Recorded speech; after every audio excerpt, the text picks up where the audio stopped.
या बातमीपत्राचे प्रायोजक आहेत महालक्ष्मी तथास्तु आणि महालक्ष्मी सुपर बाजार। आता कोणत्याही खरेदीवर मिळवा life time discount.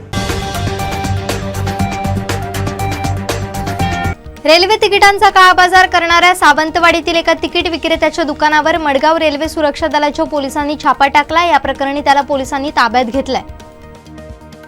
Nilesh Rane आमदार होऊ देत असं गाऱ्हाणं सिंधुदुर्ग राजाला पुरोहितांनी घालताच भाजपच्या कार्यकर्त्यांनी जल्लोषात होयर महाराजा म्हणत परिसर दुमदुमून सोडला। कुडाळ भाजप कार्यालयासमोर सिंधुदुर्ग राजाच्या मंडपाचा शुभारंभ निलेश राणेंच्या हस्ते करण्यात आला। वैभववाडी ग्रामीण रुग्णालयात सेवेत असलेला कर्मचारी मध्यधुंद अवस्थेत ड्युटीवर होता। या संदर्भात युवासेना ठाकरे गटानं आक्रमक होत रुग्णालयाला घेराव घातला। माजी खासदार निलेश राणेंनी पुन्हा एकदा आमदार वैभव नाईक यांना कुडाळ तालुक्यात जोरदार धक्का दिलाय। गावराई सरपंच सोनल शिरोडकर आणि पडवे ग्रामपंचायतच्या सदस्यांनी उठाबा सेनेला सोडचिठ्ठी देत भाजपमध्ये प्रवेश केला। कत्तलीसाठी घेऊन जाणाऱ्या 5 गायींची सुटका करण्यात आली आहे। सावंतवाडी ते आंबोली जाणाऱ्या रोडवर बुर्डी पूल कारवडे इथेही कारवाई करण्यात आली। आमदार वैभव नाईक यांनी मालवण एसटी स्टँडच्या नवीन इमारतीची पाहणी केली। डिसेंबर पर्यंत हे काम पूर्ण करण्याच्या सूचना आमदार वैभव नाईक यांनी एसटीचे विभागीय नियंत्रक अभिजित पाटील यांना दिल्या। ओरोस देऊळवाडी येथील निलेश रामदास आंगणे उर्फ नीलू आंगणे या 27 वर्षीय युवकाने आपल्या राहत्या घरी गळफास लावून आत्महत्या केली। त्याच्या आत्महत्येचं कारण समजू शकलेलं नाहीये। भारत पाक युद्धात शहीद झालेले जवान लक्ष्मण गोपाळ गवस यांचं तेरवण गावात उभारण्यात आलेल्या स्मारकाच्या ठिकाणी मानवंदना देण्यात आली। पारपोली गाव फुलपाखरांचं गाव म्हणून विकसित करण्यासाठी निधी त्वरित दिला जाणार आहे अशी माहिती मंत्री दीपक केसरकर यांनी दिली आहे।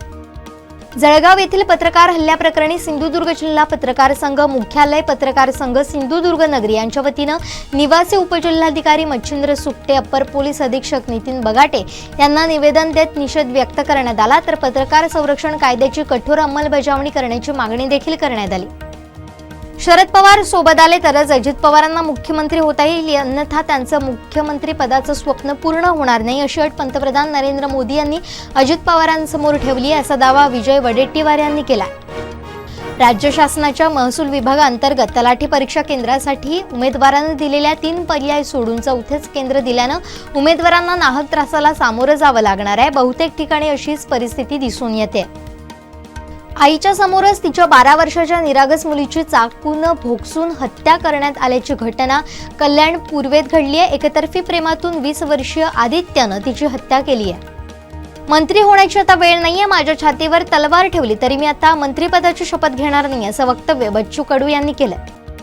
पक्ष वाढवायला विश्वास निर्माण करायला लागतो अशा शब्दात भाजपचे प्रदेशाध्यक्ष चंद्रशेखर बावनकुळे यांनी राज ठाकरे यांच्या टीकेला प्रत्युत्तर दिलंय। मंत्री हसन मुश्रीफ यांच्या 3ही मुलांच्या अटकपूर्व जामीन अर्जावर मुंबई सत्र न्यायालयातील सुनावणी तहकूब करण्यात आली आहे। पुढील सुनावणी 4 सप्टेंबरला होणार आहे। कल्याण पूर्व चक्की नाका परिसरात भाजपचं चिन्ह भिंतीवर रंगवत असलेल्या भाजपच्या कार्यकर्त्यांना शिंदे गटाच्या नगरसेवकाच्या समर्थकांनी विरोध करत बेदम मारहाण केल्याची घटना घडली आहे।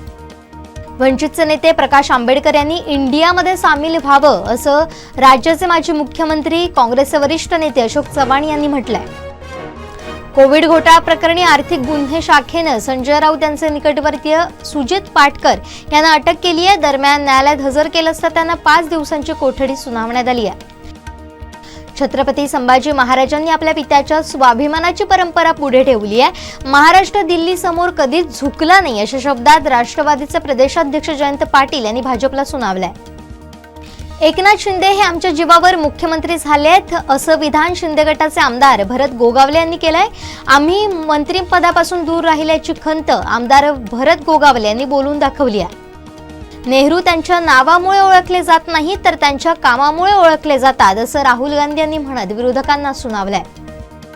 पंतप्रधान मोदी भाजपमधील घराणेशाही संपवणार असल्याचं कळतंय। भाजप नेत्यांच्या अनेक मुलांना येत्या काळात उमेदवारी दिली जाणार नाही, त्याऐवजी महिला आणि तरुणांना प्राधान्य दिलं जाणार असल्याची माहिती समोर येते।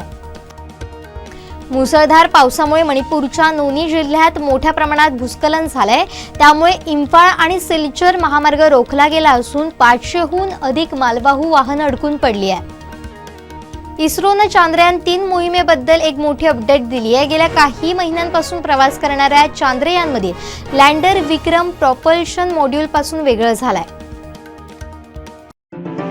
या बातमीपत्राचे प्रायोजक आहेत महालक्ष्मी तथास्तु आणि महालक्ष्मी सुपर बाजार. आता कोणत्याही खरेदीवर मिळवा लाईफ टाइम डिस्काउंट. घडामोडी आणि थेट लाईव्ह पाहण्यासाठी सबस्क्राईब करा, लाईक करा